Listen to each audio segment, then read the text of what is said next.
ragweed allergies? Oh, probably not. Probably fucking not.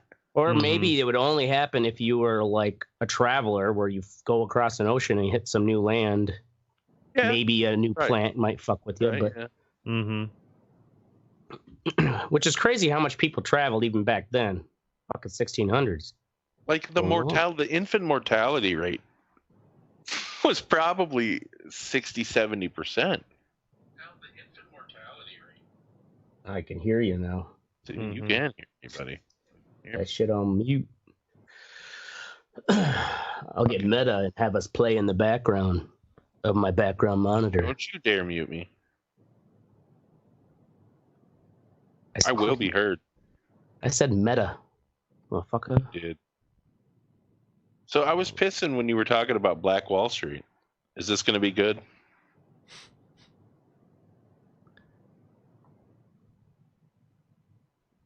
There's black your people answer. Always trying to take our shit. Like they got Black Twitter, Black Entertainment Television. All right. We are live now. He's just not going to answer me. Is this going to be a good episode? Yeah, it's going to be a good episode. I'm sorry, I lost my notes. All right, ladies and gentlemen, it's going to be a good episode because otherwise I was going to talk about economic bubbles, and I'm like, you guys are going to fucking dork, nerd. So I was thinking about this, and this was a story that was a couple months ago. Someone told me, and they're like, I found out about this crazy thing called Black Wall Street. And I'm like, never heard of that. And he's also this guy who's normally a bullshitter. Because I was kind of like, is he just making this up? Because it sounded ridiculous. They're like, yeah, they fucking were flying planes and bombing them and shit.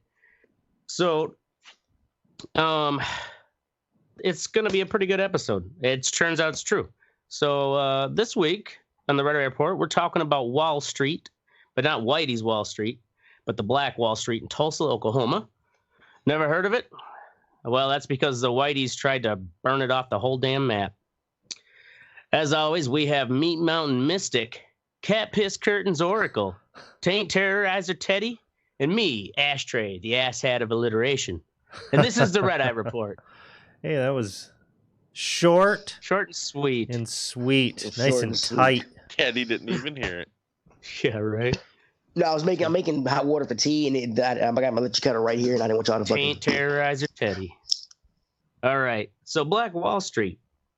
Turns out it was this area in it was in Tulsa, Oklahoma. It was a neighborhood called the Greenwood District. Yep. And this happened in between May 31st and June 1st of 1921. 21. 21, Teddy. Just back up his story. Not bad, sorry. So it's considered the single worst incident of racial violence in America. Like white residents, in the sense of it, they attacked the residents of this Greenwood district. I thought Trump getting elected was. Yeah, right. So the Greenwood district was called, nickname was actually the Negro Wall Street. Jesus, Teddy. And nowadays we probably call it Black Wall Street. Sorry. Sorry. Mute it, damn it. I did mute it. Shut up. Right. What are you doing, man? It usually comes to my audio. Usually comes through my headset, but it didn't this time. Fuck you. Anyways, this was at the time in the 1920 was the most wealthy black community in all of America. Yep. Like they had all kinds of Atlanta of the 20s. Yeah, essentially, 20s, it was organized in 1906, and they had several grocery stores, 2 newspapers, nightclubs, 2 movie theaters, many churches, and plenty of professionals, doctors, lawyers, clergy, dentists. All black owned. Yep, and so like a lot of even the construction and building of businesses there was actually made with black investment. It wasn't like a full Wall Street per se, but the place was wealthy enough that they weren't having to go to white banks right. to they fund were their neighborhood. Self-sustained community. Yeah. And essentially, it was also supported because Tulsa, Oklahoma at the time was considered the oil capital of America or the world, just because it was the oil boom at the time. Sure. So, was there like kind of a source for this stability? Like, where did they get the money from, or was it just the community that banded together? It was the community. Like it said, it was founded in 1906, and this is right after 1905 that. Was it Fred? I'm Teddy Booker T. Washington. That's who. I was thinking Frederick Douglass, but one of those old famous tiny civil rights colored fellas. Yeah, colored fellas. Booker T. Washington was touring Arkansas and like doing these basically he was finding black communities that were pretty well stable and full of professionals and educated people that they could kind of hold their own. And so he also visited the next year, 1906, the Greenwood district of Tulsa. So it's already Tulsa, Oklahoma, but this neighborhood becomes this hub known as Greenwood, also Black Wall Street. It was like the north side of Tulsa. And it wasn't very small. It wasn't small. It was about 35 city blocks. Yeah. I'm not saying it's small or anything like that, but it was, I guess, how it grew into stability was that it was a neighborhood of Tulsa, greater Tulsa. And so, and just to give you some of the rough, quick statistics is that there was 35 plus blocks of homes and businesses that ended up being destroyed and burned. 800 plus people were sent to the hospitals. 6,000 of the black residents were arrested, many for days, held in detention centers. 36 dead was the original Oklahoma State statistic. The thing is, decades after this happened, there was silence. Both black and white people just didn't talk about it, and the state in general took it out of the history books. Some of the old newspaper microfilms that were actually people went in and destroyed some of these articles that inflamed this riot. There was a commission started in 96, which Oklahoma, basically the state made a commission. They're like, we should fully investigate what really happened here because our state tried to hide it. In 2001 is when they finally came out with their final report. So it's only since 2001 that people have really been educated on what actually happened. So what started it? So I already kind of gave you the time and setting. It was May 30th, 1921. This guy, old Dick Rowland, he was a 19-year-old black shoe shiner. And he entered the elevator, and it was the Drexel building. It was a building on Main Street downtown. Had a single elevator that had a top floor restroom, which was like a black only restroom. That was they couldn't use any of the other nice ones on the first floor. And segregation was in full swing. So Sarah Page, the 17-year-old white chick, was the elevator operator. The commission, after all the research, assumes that they would know each other in passing because he would have gone to this bathroom many times before. Yeah. And anyways, the 17-year-old chick starts screaming in the elevator when it comes back down on the first floor. And Dick Rowland, the 19-year-old shoe shiner, runs out of the elevator. Shop owner comes in the elevator, and Sarah Page is all flustered or whatever. And of course, he's like, rape! He raped her! So they call the authorities. But actually, the police in general realized quickly it was not she was not assaulted. That was the word they used for rape back then. So they just did a low key or what? So why was she yelling? So they don't really know because this is how much the cops were like, okay, not a real serious crime happened here because they didn't take a written statement. And she also agreed later she wasn't going to press any charges. Yeah. What the commission thinks in all their investigation, because there's all they could get was rumors at the time of what sparked this riot. And and it was this newspaper posting this salacious story that he raped her in the elevator. And So the cops, though, were like, we're not going to send a manhunt. Like, we'll talk to our people on the ground. And eventually, like, a black detective was the one who found him, arrested him, turned him in. And the commission thinks maybe he tripped, fell into her, or maybe they had just some sort of quarrel. But there was, at the time, too, there were rumors that they were secret lovers, but they think that's highly unlikely, too. So secret lover. Yep. The Jungle Fever. So that day, on Monday, like word starts going fast around the neighborhood that like this black shoeshine boy raped old Sarah Page, and so all of a sudden, like once he got arrested, there was the sheriff, Willard McCullough. He was actually like, we can't let this guy get fucking taken by the mobs and lynched, because a year prior, in 1920, there was a white murder suspect, and the previous sheriff was unable to stop a mob who came in and took this white suspect and lynched him right in the town square.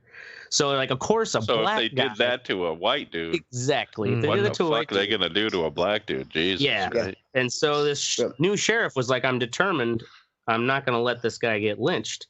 So he took him from the, like, not, the regular sheriff's department jail cell into the courthouse. They had a top level jail cell, took him up there, put with 6 of his own men around armed, and put men on the rooftop of the courthouse, and basically killed the power to the elevator and blockaded the stairwell. Jeez. And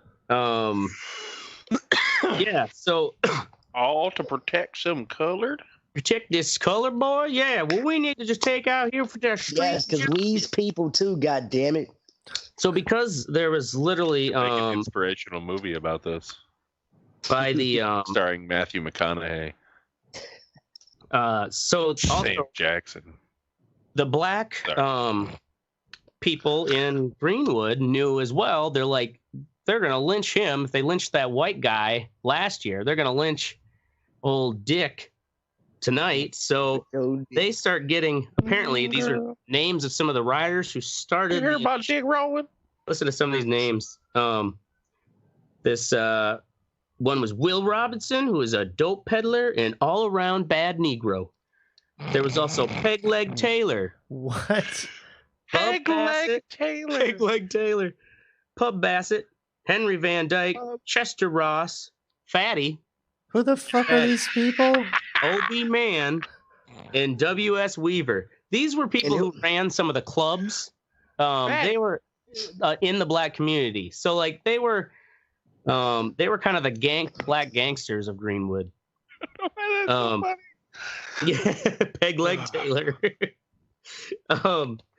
So the at this time as well, it's 1921. So World War I is finished, and all these black soldiers who fought in the war are back.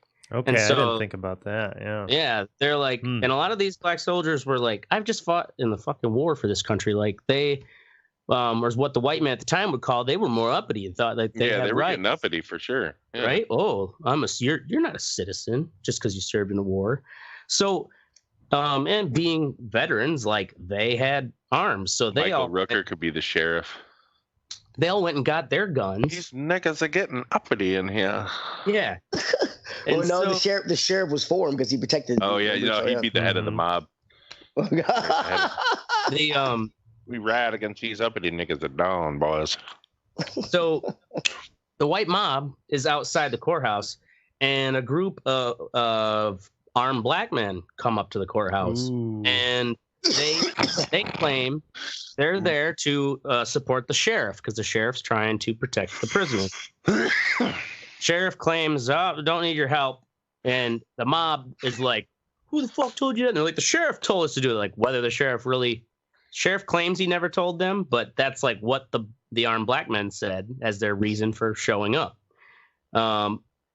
They left, come back with 75 armed black men. Damn. Yeah, right? Guns and shotguns. shotguns. Got a problem. show up to the course. But mind you, there's still 1,000 white people plus outside the courthouse.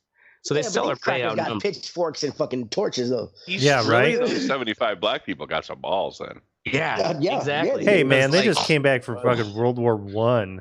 Right. They survived. Fought the Kaiser, you fucking white cunt. So, and they were also the black men in Greenwood, these guys who were, the kind of black mob gangsters. They, and some of these World War I vets, they started getting, you also have to forget that this is the advent of automobiles being available for anyone with some regular means now.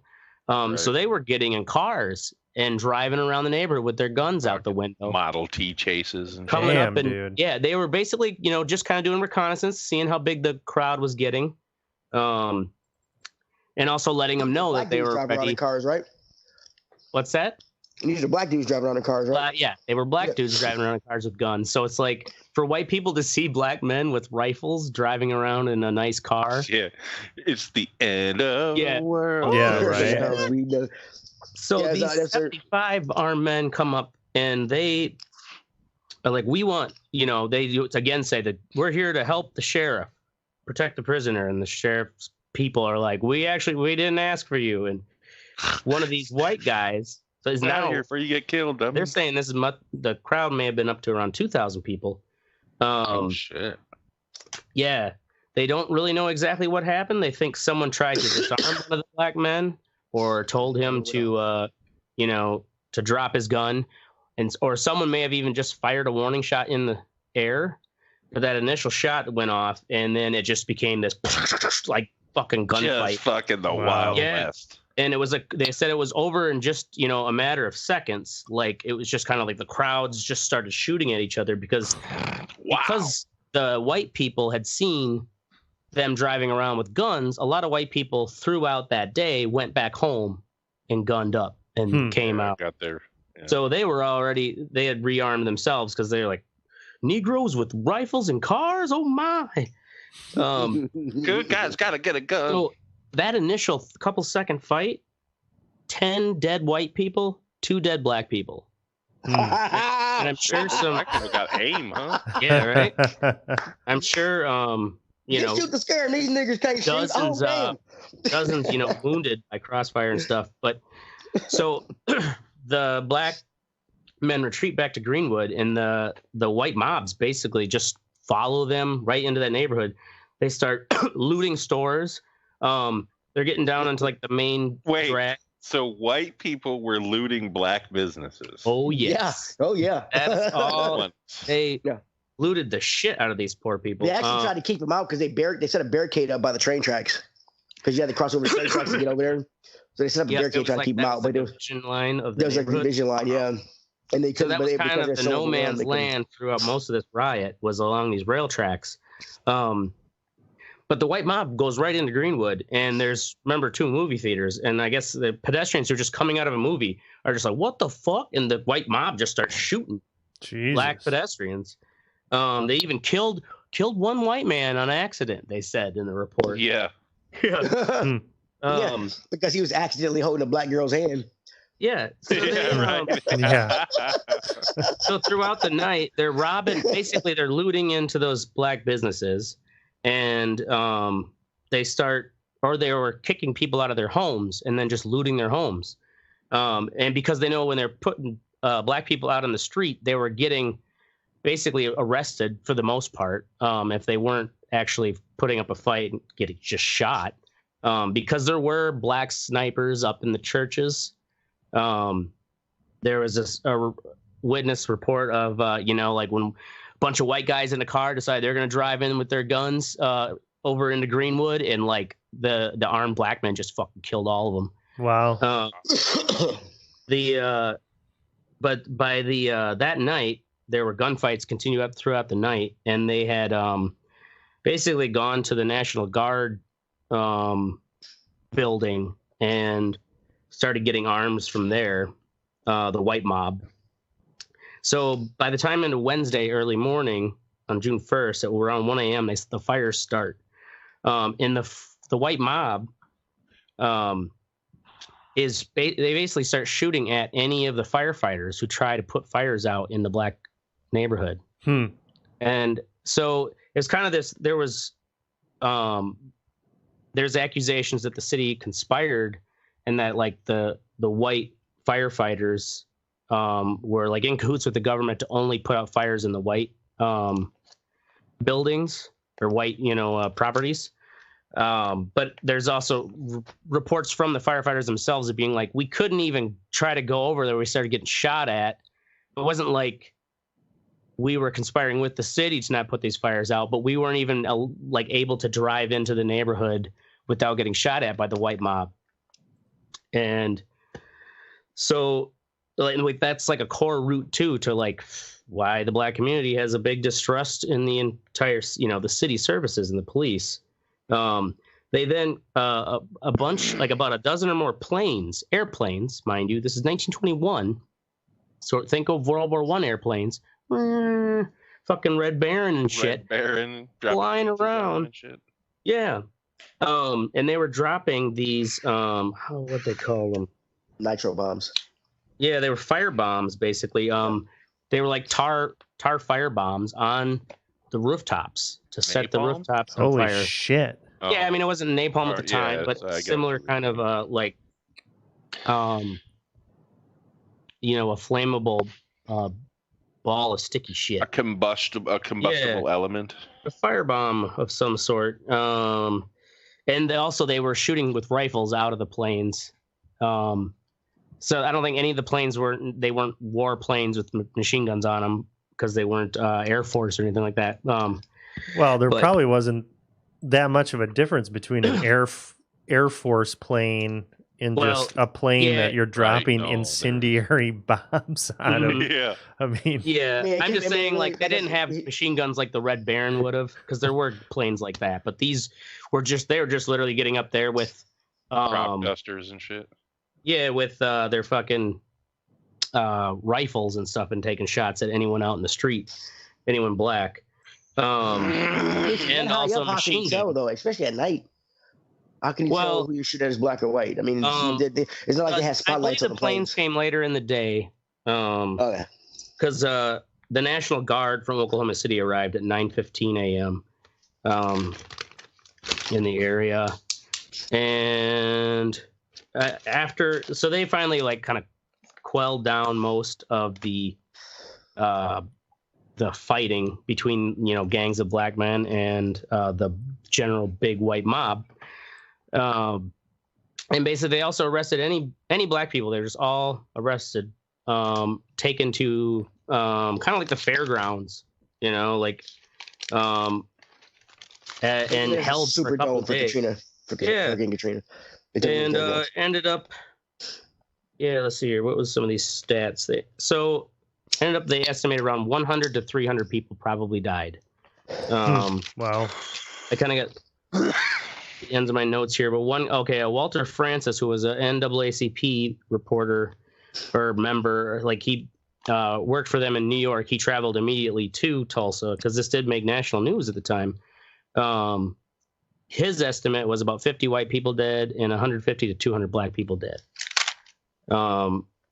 And most of the deaths were not from fires, because they literally kicked the black families out and then just looted their house. And then because the black families would then just get like thrown in line with all the other black people and marched off to the fairgrounds to be detained. And they would steal their shit and then burn the house down. Damn.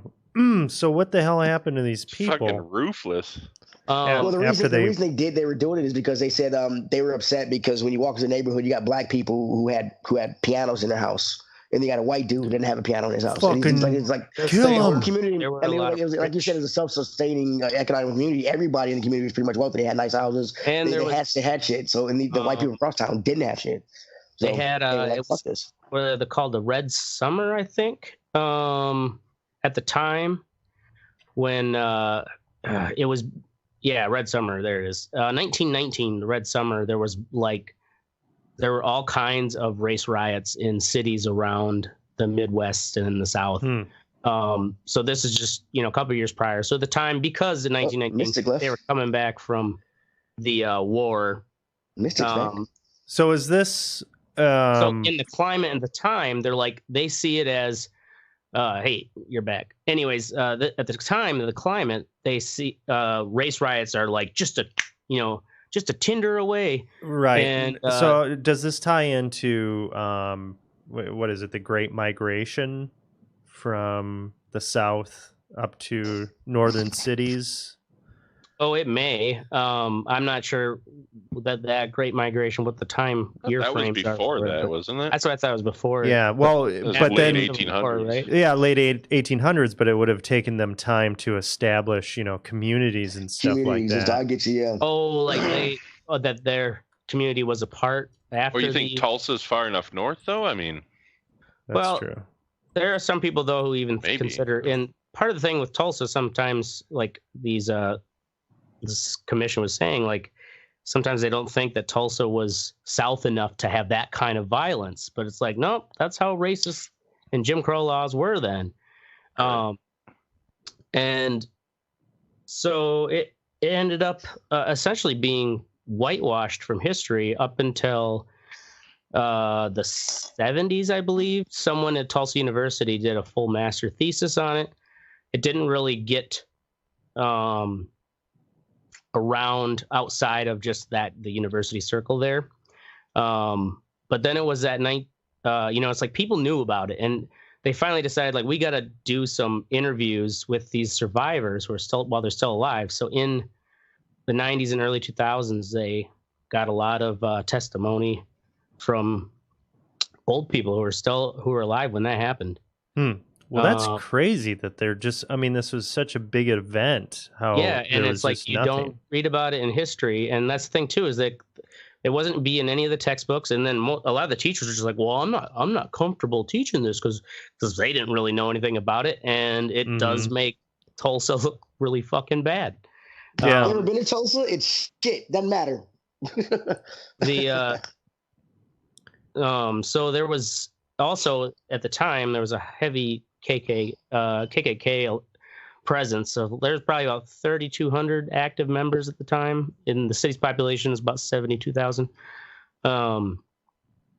So anyways, that it ended up being whitewashed, and now you'll see there's some recent articles where they're finally getting the money to do some of these investigations. They're looking for the mass graves, because a lot of these black men were buried without any marking, and there are rumors of mass graves, because there also were some photographs. I don't know if Oracle brought up some of the old. Yeah, I've been showing some photographs. Of dead black men on the back of trucks, like stacked up like wood. And I know in this one cemetery where they did some deep radar searching, they didn't really seem to find any evidence there yet. But yeah, it's kind of one of those things like, holy shit, like, why is this not talked about at all, really? And a lot of it is because there were many people who by the 70s and 80s had no idea. They weren't old enough to remember, and nobody was talking about it for that long. So you said it makes you wonder how why nobody was talking about this. It makes me wonder how many times this shit happened and we really didn't find out about it yet. So yeah, that's true. So right, especially prior to this, prior to photography and stuff. Right. Yeah. So actually, this is directly tied to the Great Migration. So the Great Migration was a result of World War I. I thought it was more of a result of Reconstruction, but actually during World War I, because of industrialized urban areas in the north not having enough labor, black migrants moved into those areas. And that's why you had the Red Summer of 1919. And shit was Tinder. They didn't like the black folks coming. Right. I get you. Yeah, and imagine they were northern. They were, you and can they have rights, but not in my yard. Right, and these people that went off to World War I, these white men that went off to World War I, they come back, guess who's in your fucking backyard now? Oh yeah. Shit. So yeah, interesting. This is all new to me. Right? Yeah. Well, it is kind of disturbing that it's not taught. Mm-hmm. Well, in due part, you have to recognize too that there was no real concise report until 2001, when that commission went through and they found some of the old photos, and that's also when they discovered that this one article that was kind of like this. It was a newspaper that was known to be sensationalist at the time, and it wrote. Apparently, there was an op-ed written that the crowd was going to lynch him that night, in the newspaper. They're basically an op-ed saying, "Yep, we're going to have a lynching tonight," and that was part of the records that even when the commission went back to try to pull the concise history, that had been actually ripped out of the microfilm and destroyed. Really? Yep. Yeah. God damn. So they try to hide. That's how much they try to hide that shit. So and why? What? This happened? Now, do you think that in trying to hide this, do you think it is motivated by people in, let's just say, Tulsa, Oklahoma government, because they are embarrassed and they don't want that to come up? Or do you think that it's elements? It's actually local and state wide efforts to kind of they muddied the statistics, right? And because they show in this commission where they find some of these different headlines that were coming from the newspapers the day after, and they'd have these 175 killed, many wounded, and then the next day it'd be 35, right? Dead. That's crazy how much the record was the sheriffs manipulated. or whatever, would tell the newspaper, nope, this is actually the real number now. Right. That's freaking wild. And governments have been, do that all the time. That's the thing. They don't want to be known as the city where that happened. Yeah, you don't want to be known as that. But I wondered, were there elements of the KKK in the government? Oh yeah, no, that's definitely were. Yeah. The KKK was there, and the KKK was a lot of them were they were in their full robes and hoods during the riot. Because that was also why a lot of them couldn't be identified in some of these hearings they did, because no one's ever ended up being charged. After there were 80 some indictments, but ended up ultimately no one ever getting charged for this riot. Jeez. You guys ever watch Mindhunter? No. I've seen an episode. On Netflix. So this last season was about that child killer in Atlanta. I was too young to remember it. It happened in the early 80s, late 70s, early 80s. But it was a black guy who was killing black children. And the Atlanta government basically they weren't covering it up, but they weren't saying that they thought it was a black dude, because the optics of having a black serial killer in a fucking predominantly black city was still seen to this day. The dude that they think did it has never been charged for it. He was charged for 2 adult murders, but they think he killed 27 kids. Wow. And he was never charged for it. Huh. Because the government didn't want to be known as the city with the black, child killer. In the 80s? Yeah, wow. In the 80s. The FBI, was even, they were helping with the profiling and shit. They were fucking appalled, We have, but they basically just didn't report it much. Yeah, and they had evidence linking this dude to 9 of the 27, directly linking him with DNA. Not DNA, they didn't really have it then, but fibers off his shirt and shit. Yeah, that's really messed up. I think most or more so for the families, because they don't get the closure. Right. They're just kind of they're hanging out there. There's a podcast called The Clearing, which was really popular this year. And it was actually about this guy, Ed Edwards, who kind of conspiracy theorists or these people that really get into murder fucking shit, like making a murder type stuff, said that he was responsible for basically like all of these unsolved murders throughout the United States. Edwards was? Yeah, Edwards was. Like, he was this super freaking, like the uber serial killer that you had never heard of. And it's fascinating because the podcast is following his daughter, who eventually turned him in. And she's trying to find closure for families and trying to uncover whether he actually did murders or not. And sometimes is he in prison right now? He's dead now. Oh, this isn't the dude that the FBI just came out and said was the most prolific serial killer in the world. That's that new one. Maybe there's a new one, but the black guy, who okay, my son's on vacation away from me. Let's not talk about hundreds. What? They say he's up to 90s. Yeah, something. What the fuck? He's just been in the news the last couple months because I think they got him on a couple murders with DNA evidence, but he finally, some Texas Ranger, I guess, got him to talk, and he got him a deal of like getting him into a better prison in Texas than the one he was in. And he started giving up. He's actually doing drawings of these women. Samuel Little, that's it. Dude. He's got like little colored drawings he's been doing of these women, and he's got a photographic memory, they say, because he's giving all these details that like you would assume you'd forget after 95 dead hookers. Right. Whoa. Yeah. Does it all look the same? That's crazy. Yeah, but they think he is now the most prolific. Holy shit. See why they say not some crazy white dude gonna try to beat his record.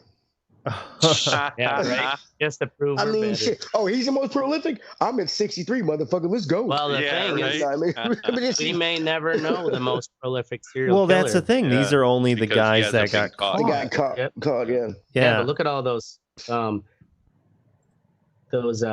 drawings he's doing. But I guess that's a pretty good strikeout rate, though. You only got caught for 2 of them. Yeah. You know what I mean? Like you're hitting fucking, you're hitting 900. Yeah, 980. Right. But I guess in that clearing, it's really fascinating because they kind of go into the families that didn't have the closure, and it fucking destroyed people. They died. Sure. It fucking broke them down. Oh, when they found do they have interviews with these families when they're finding out about it? With the families, and they're saying, talking about like, because the children would go missing or whatever, and the father would and the mother would just fucking break down mentally over the years. Well, yeah, you would resent if something happened to one of my kids, and you had no idea I'd resent. I wouldn't be able to fucking look at my wife without thinking about him. Yeah, and it's disturbing to think that way, but they just disappeared. Not talk about this anymore. You're all right. All right. Yeah, my son's in Iowa right now. It's easy for us. Right. Yeah, makes me wish I would have put a fucking chip in his neck. Come here. Look. Well, that was a good topic. That's funny. Yeah. It was a very good topic. I'd like to do that for Black History Month, you fucker. Well, thank you. Appreciate it. Right. All right, we're moving on to what's sexy. Teddy, Tyler Perry Studios. Oh, yeah, I forgot to look this shit up. Tyler Perry has a studio. He got, I read it. I forgot to look up the article. I know about it, but he's got a studio. He made a studio in Atlanta. It's bigger than it's bigger than like Disney, Paramount, and like something else combined. Really? His studios, yeah. And the thing about it, studio in the nation. Really? In the nation, yep. Damn, dude. And it used to be like a Confederate. The thing about it used to be like a Confederate fort or base or something. And the quote that he said was that this used to be a Confederate base, and they had Confederates plotting to keep 3.5 million Negroes in chains, and now the land is owned by a Negro. So that was kind of spicy. That's cool. Was he wearing a dress when he said it? Probably. Yeah. Probably. I mean, the thing is, I didn't know the nigga had. I didn't know Medea and shit. I didn't know niggas had the Medea movies made that much money. He's got so much money. He's got so much money. Oh, really? Tyler Perry produces so many things. Yeah, he's got TV shows. Worker. He's got fucking. Yeah, BET is like. Is a shit. And my thing is like, Tyler Perry you're talking about Black Wall Street, and black people have so much money. And if we had a self-sustaining community like that, it would. I mean, like you have little Italy, little fucking Tokyo, little China, little and communities of, but we don't have a little Africa or a little Nigeria or a little ghetto. I mean, it's nothing self-sustaining. And I'm like, I didn't know this nigga had that much money. I was really happy for him. Sure. I mean, and if he, and you want to cross dress for Christ, you know what I'm saying? Will.i.am started doing that. He started a car company and it's built in fucking Compton. He's like employing fucking people from where he grew up. He makes cars. Huh, that's badass. Yeah, cars. It's like a fucking sports car. Yeah. Crazy. Huh. Yeah. Anyway, yeah. Sorry. Go ahead. Yeah, I guess I'm just trying to bring up some of the. They've got it on I've got it on the feed now. Man, that looks like the fucking White House. Tyler Perry's studio, or was that the White House? Oh damn, that's big. About it and shit. Yeah, holy shit, that's fucking wild, dude. But yeah, I mean, this nigga gonna be making movies, bro. Hell yeah. Like, you want to make a movie? Come see Tyler Perry. He got a fucking studio build, sound stages. What's that Jay-Z lyric? What's better than one billionaire? Two, as long as they're the same hue as you. Talking about Beyonce and him. Like that's a lot of money. Two people right there. A lot of money. Two people right there. Yeah, I mean, it's. And he, like they could do. You know how much they could do for communities that they grew up. You know what I mean? Like that's if they did shit like that. Instead of buying fucking Ferraris and shit, reinvest it. Reinvest in it. And he was talking about how like he doesn't feel like Hollywood gets him because like the reason he's made so much money is because he grew up like most of pretty much all of his movies are for black people, and he grew up around black people. Like Hollywood doesn't get black people, so that's why he did it. And there's a lot of black movies that aren't being made that are great and everything else. So he's like, yeah. Yeah, well, I say that's I think it's really take all the white leverage out of the game. Out of the game. I mean, I've got studios bigger than all these 3-5 motherfuckers combined. Yeah, and I feel like Hollywood is really kind of going through a crisis right now. You see a lot of the credits and stuff for shows and movies. They're being made in fucking like Atlanta and shit. Mm-hmm. Canada's a big one, right? Because it doesn't pay to fucking do it in Hollywood anymore. Well, and there's states like Georgia, it gives huge tax breaks. Huh? Yeah, that's pretty badass. All right, moving on to. Bless you, Gesundheit. Thank you. But you didn't say God bless you. Oracle, what's sexy? Make me bleed. Make me bleed. Sounds like one of your weird. God damn it. Biscuits. Jizz bagels or whatever. Jizz biscuits. I went to the dentist today for a cleaning, and I'm not like I still have my fucking teeth, but maybe I don't floss as much as I should. I have a water pick. I use it sometimes. I brush my teeth, but when I go get a cleaning, I fucking bleed. That's just the way it goes. But I have been to cleanings before where they kind of got them sensitive gums. They don't get into that shit enough. I want when you're cleaning my teeth, I want to fucking see blood on your fucking gloves. That's the whole point. Exactly. Like that. I don't floss because you're gonna just do it every 6 months. Right. Like that makes me. Holy shit. Yeah. No, the thing is, if you floss so regular, you won't bleed. Floss? Shut up. Every fucking night with my son. You do. Attaboy. I do. Because if I don't watch him, he'll sit there and bite his toothbrush. I brush my teeth, Daddy. I'm like, no, nigga. See, I've got an electric toothbrush. You know, dude, you want to get my floss right now? I'll go get it and show you. Show us how to floss. I went to the grocery store today and got a brand new bag downstairs. Some little pick flossers. I like those pick flossers. Yeah, that's what I use. You got to get the strings out of the thing, push it down. I know the dentist tells me, no, they're not as effective as the proper. Yeah, it's like you're doing something, motherfucker. So shut up. Yeah, but I don't know. Like to me, it's like, hey, at least I know you're doing something, and that kind of pain pales to real dental pain. Where you got like you need a root canal. You've had root canals. Yeah, root canals and shit. Yeah, so terrible. How did you get that root canal? Probably from all that flossing. you know, he sounded like. You remember Little Shop of Horrors?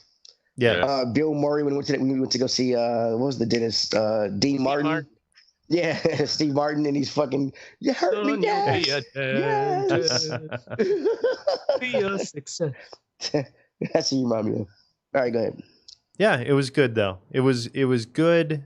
I was like, you know what? I feel like you put in a good day's work on my fucking mouth.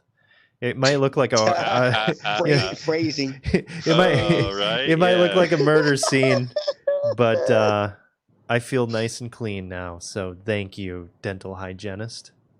I paid my deductible. They do I that. see some blood. They do that thing where they see how your gum depth is. Like they give you numbers on it.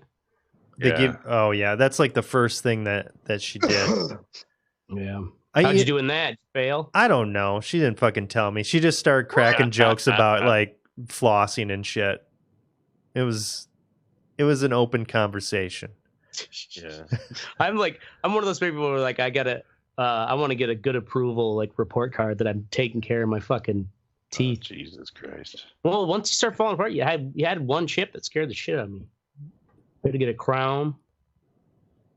I don't know about you guys. How you just are okay with root canals, but I don't want to get to that. I'm not okay with root canals. I've never had a cavity before.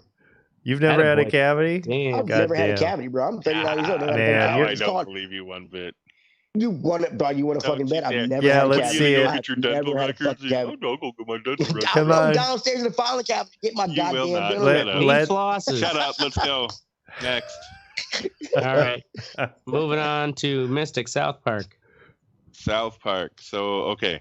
So you guys hear about this whole China shit going on with the Spencer's? Yeah.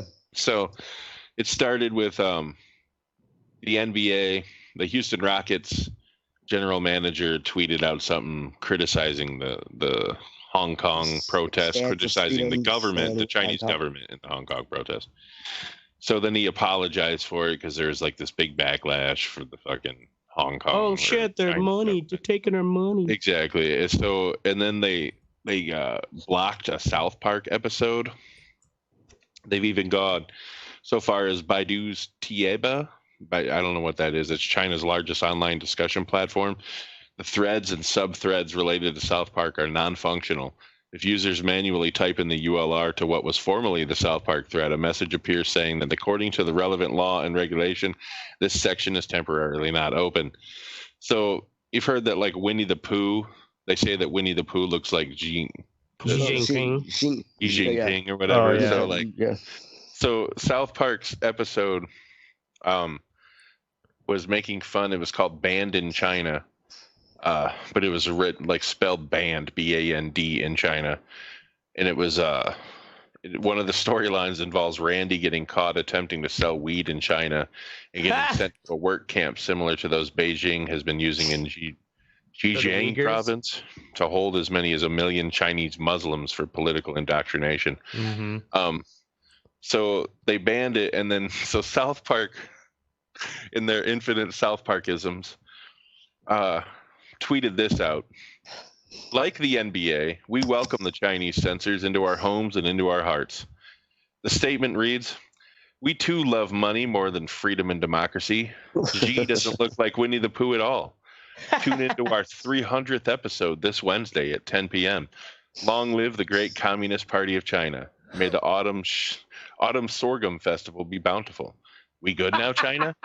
So that aired tonight, and I don't know what happened, but I'm sure South Park, after they banned the last episode, has been up constantly remaking whatever they had, just to fucking rip on China again. It's gonna be good, dude. This shit is getting out of hand. This is, there was some other shit with so there was the Rockets thing. There was like a professional gamer that was fucking banned. Like Blizzard came down on them for making a comment on this shit. Chinese censorship is not a good thing. Right. Like, well, we should not let that dictate our fucking way of life. No, we shouldn't. But these big businesses get so much money from their investors. Yeah. Like, fucking Hollywood too. They're suck the teat of China all the time. Right. Yeah. I mean, fucking cheers to these guys. You're right. They're just gonna totally fucking go pedal to the metal. Yeah, it's gonna be crazy. It's gonna be fucking epic. I'm gonna go look for it after this to watch it, I guess. Right? Yeah. All right. Everybody come back in. We got a full week. Got to redo this shit. We're fucking with China. Yeah, for that, I guarantee you that's how it went. Let's go. I don't care how long. I'll buy as much Coke as we need to stay up. Yeah, God, I hope they fucking make killer overtime working those shifts. All right, moving on to this article called "Unfit for Office" that was in the Atlantic. Turns out it's actually written by George Conway, the husband of Kellyanne Conway, and it's kind of this great, like a greatest hits of Trumpisms and how they compare with the DSM and a pathological narcissism. And they have it because it's a long form article. They actually have a narrator who reads it like an audiobook. Yeah, it's fucking long. Yeah. Jeez. So, but it's a good listen if you're at work or whatever. Than trying to just scroll and read that whole thing that way. But he's talking about how this one. Let's see here. It says, okay, the psychologist Dan P. McAdams wrote in The Atlantic that to many health professionals, Donald Trump provides the perfect example of such extreme pathological narcissism.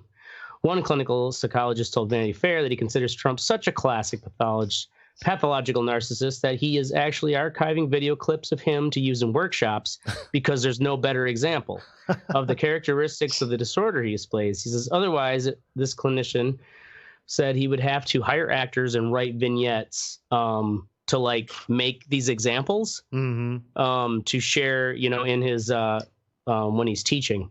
And so, yeah, he's like, Donald Trump is like a dream come true when you're trying to make like share textbook narcissistic personality disorder. Yeah. He's Dennis from It's Always Sunny in Philadelphia. If Dennis was 75 years old and the president.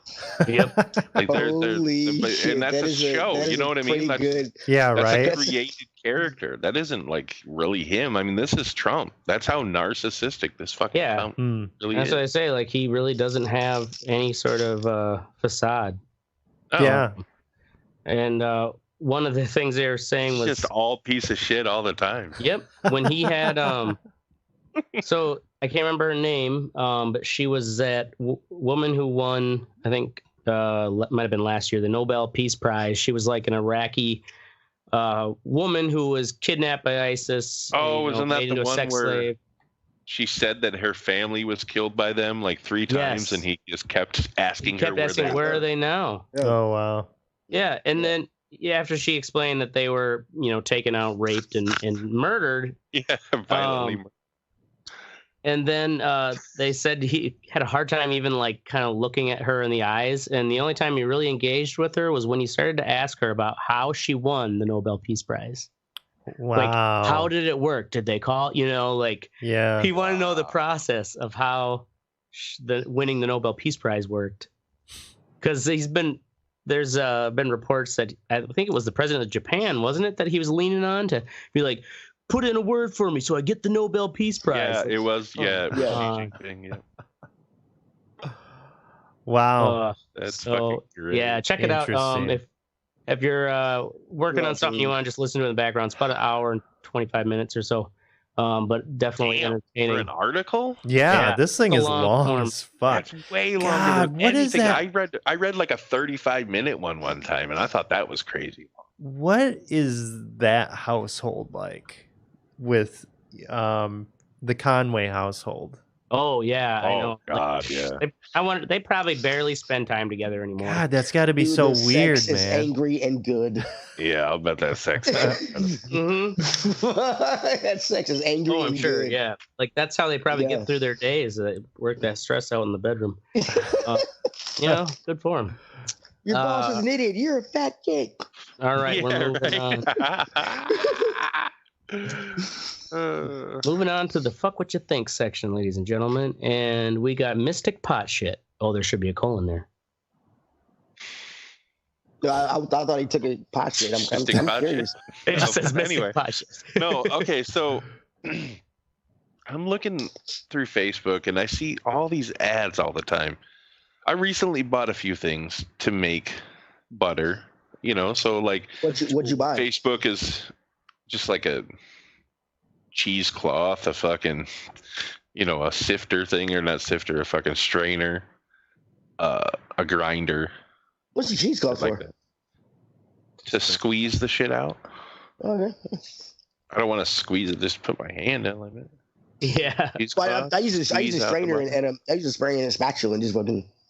Yeah, I mean you could. I just bought cheesecloth. The fucking whatever, man. Don't judge me. Judge me, motherfucker. You're being judged.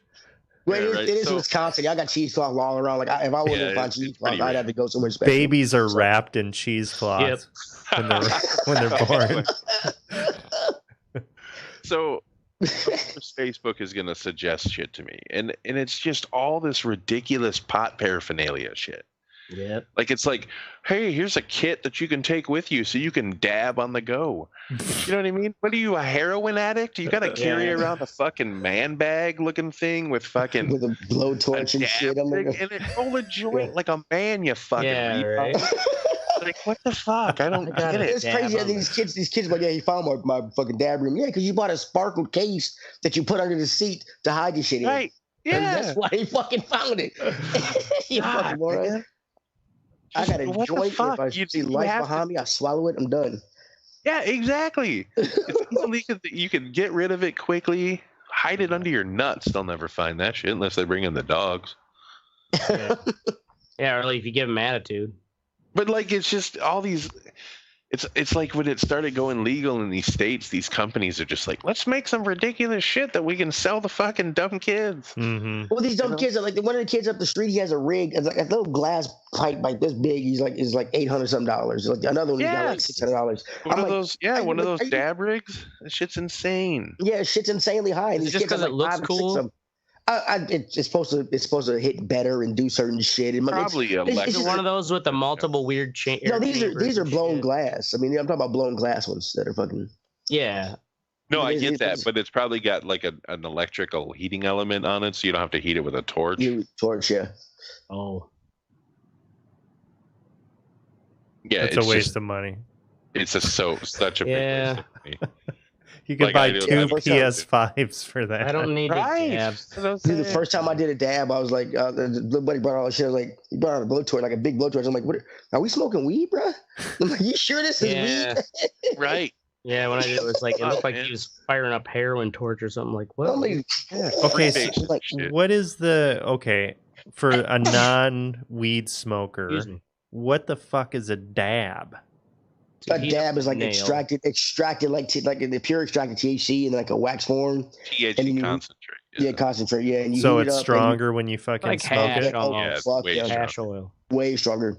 And then you heat up either if you got a glass part, it's a little glass thing you heat up. So or a metal nail, and then you put the dab on it and like normal weed, like good shit. You're talking mid 20% THC. Mm-hmm. Maybe low 20s. It depends. I mean, that's like pretty fucking good. Dabs are like 90-some%. Okay. So I would probably die if I fucking like some of that. A little tiny bit. You know? The first time I hit one, I inhaled. It's not. I thought it was like clear, like a little bitty bong. I'm like, I didn't clear big. I got this, and I coughed like a bitch for 3 hours, and then didn't know where I was, and I'm in my house. Wow. And I was like, I can't. I'm like, it is insane. It is more intense, that's for sure. Oh but yeah, come on, a lot more intense. You need to drive around with that and get high like that. Just roll the joint. Right? Yeah. But these kids like that did that to me, and I've been smoking weed for fucking years. Yeah, no wonder they're all fucking dying from vaping and shit. I mean, and these little kids, these kids will hit like 3 and 4 in a row, and I'm like, y'all are fucking retarded. You want another one? No, I don't. I just want this one. I'm good. No, I want to be able to fucking order something at a drive-through. I'm like, right? Why do you want this? I'm like, I don't not get just it. Stare at the menu and go, huh? Where am I? Yeah, these kids get out of control. The this shit. Big Mac has 3 buns. That's weird. I've never noticed that. All right. Moving on. To me, ashtray. Trump dumping on the Kurds and letting all those ISIS families out. Yeah, how long ago was that? Like 6 months ago, we did that Scraps of ISIS or whatever episode. Yeah, something like that. About the prisons, tent prisons they have out there. Yeah. So go back in our archive, check it out. It's a big mess already. It's like barely under, this whole region is just barely been under control because of all the fighting and like 11,000 deaths. Take care of it. And yeah, so basically Turkey's going to go in there and just... No? What's that? What about Kushner? Kushner ain't got that shit taken care of yet? Yeah, right. Yeah. Kushner. Yeah, well, I mean, he basically just left the Kurds there to fucking get slaughtered by the Turkish fucking... Yep. And because the Turks or the Kurds have to reinforce their positions, they're having to pull a lot of these prison guards or people or soldiers who basically just like watching these tent cities and making sure these crazy fucking ISIS families don't go nuts. They're having to pull away to their front lines, and at any moment, these prisons are just like, oh, look, there's 3 guys like guarding us, like they can't stop us all. Charge! Exactly. They're just gonna fucking run away, and it's gonna become this big. The problem is these crazy terrorists, like the real terrorists, with these ridiculous ISIS ideas. They were able to kind of, skirt around from village to village in this region until they finally locked it down with all the fighting the Kurds did for us. Where it's like they had patrols, so it's like you couldn't easily just go from one village to another without coming across some Kurds who are going to stop you and be like, what are you doing? Who are you? Right. Which helped stop the ISIS problem. But now it's just it'll fester right back because they're all just going to scurry around like rats, and there's no real police patrol in that region. So fucking dumb. He's the best. He's the best at defeating ISIS. I know. All right, Teddy, Tech 69, still a dumbass. Yeah, so Tekashi 69, who was known as the biggest snitch in the world. I don't advocate keeping silent. If you do some dumb shit in front of me or kill somebody and make me an accessory, I'm not going to jail for your dumbass. All right. But I'm with you. I'm not going to jail for your dumbass because you couldn't figure out a way. I'm like, I play Hitman. Figure out a good way to do that shit. But so he's been snitching on everybody for the longest time. His sentencing hearing is coming up. He's supposed to just get out because he cooperated. It was supposed to be on July the 28th, I believe, January 28th. But they moved it to, but the lawyers got it moved to like December 13th or 18th. So there's a possibility he could be out by Christmas. So they offered him, even with all those fucking face tattoos, they offered him what's called witness protection. Good luck. And well, here's the thing. They offered witness protection because he snitched on a lot of people. They offered witness protection. He turned it down. Wow. Because he wants to continue his rap career. He'll make more. He'll make more money. Security. This guy's gonna fucking die. But here's the thing, though, right? Within a week. What you forget is like all these other rappers are put on trial and stuff. Tupac, Suge Knight's in jail finally. But who else? Snoop Dogg. These guys, they didn't snitch on anybody. They didn't tell anything, and they beat the case. I'm like, so what? You are known as the biggest snitch in history. Who the fuck is gonna work with you or want to buy your shit? Right. I never really read into what the story was behind it. What did he do, and why is he in jail now? I remember his face. He's apparently part of a gang, the some Bloods, or whatever. They did a lot of they doing gun running, fucking kidnapping, some other shit they did, and he pretty much just snitched on everybody. Except for the Wu-Tang. The one funny meme I saw was like the judge was like, "Hey, tell me why this Wu-Tang clan is at Tekashi 69. I can't, Your Honor. Wu-Tang clan ain't nothing to fuck with." That was the funniest one. That's fucking funny. But he snitched on everybody, which is, like I said, I don't advocate not snitching. Like you said, you see what Snoop Dogg tweeted out? So other rappers he's been ratting on too. Oh, he told him some rappers. No. Well, he mentioned like Cardi B and some other people being in the gang with him and shit. So yeah, he snitched on a lot of mother. He told a lot of shit. But he's not going to jail. Snoop Dogg said? Yeah. What did he say? He tweeted out a picture of him and Martha Stewart. And he was like, Martha Stewart didn't snitch on nobody when she went to prison. Shit is fucking great. I mean, right, yeah, but it's something like rappers he is right that rappers who get off from a case they have gone on to like make better and better money. But those are rappers who didn't snitch on anybody. Yeah. And Yeah. the biggest rat, and like, and you know, the biggest rat. Like, I'll snitch on a motherfucker in a second. Y'all know the. But you don't have a rap career. You got a son. Oh yeah, I know. No. Right. But it was. I'm just saying that fucking he's a dumbass, and plus he's probably gonna die. So Probably. Dad, I'm going with within a week. I'm going for when he steps out of court. They're gonna pay some dumb nigga to fucking roll up, right. get arrested, and go to jail for life. All right. Moving on from Dumb Tech 69 to Oracle email not being hooked up. What's to that more dumb tech. Probably in a 69. My girlfriend comes home tonight and she's like, "Oh yeah, you've been getting those emails about so and so trying to send them through and it not working. They're being kicked back." And I'm like, "Oh, what?" And it's on a domain. It's on a G Suite domain that I have for another website. And I'm like, "Oh fuck." Wait a second. So I go back into my thing and I never switched the shit over from when I did remember when I took like the Red Eye report and I put it on a new server and shit? So that was like 2.5 months ago. So you never switched it back? Yeah. So I just checked my email before I got on. I haven't been receiving emails on that for 2.5 months. Wow. I didn't know because I have all my shit. It just automatically comes on my phone. It forwards on my phone. Yeah. So I didn't realize that it wasn't coming from that website.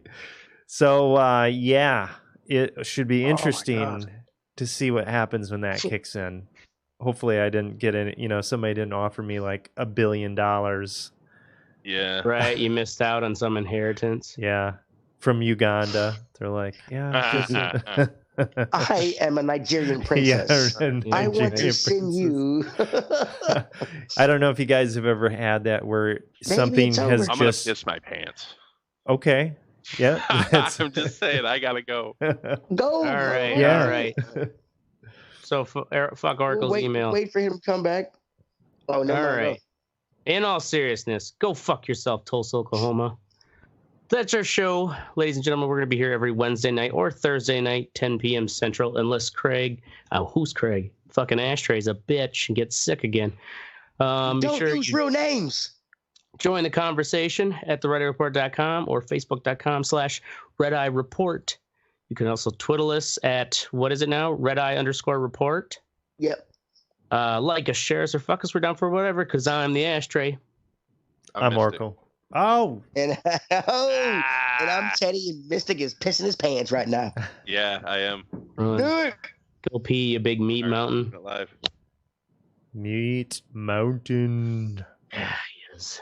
That's okay. Why doesn't he just sneak away? Because he doesn't have a camera on him. So, really, don't you have a wireless headset? Just taking controls to the fucking bathroom, piss with it muted, and fucking fucking do it with the mic on, man. Don't do it with the mic on. Just rip a big old fucking shit while you're at it too. It's my fucking symphony. All right, are we still live? We are. We are still live. I'm gonna retweet the Red Eye report from my page so I can figure out how to do this shit.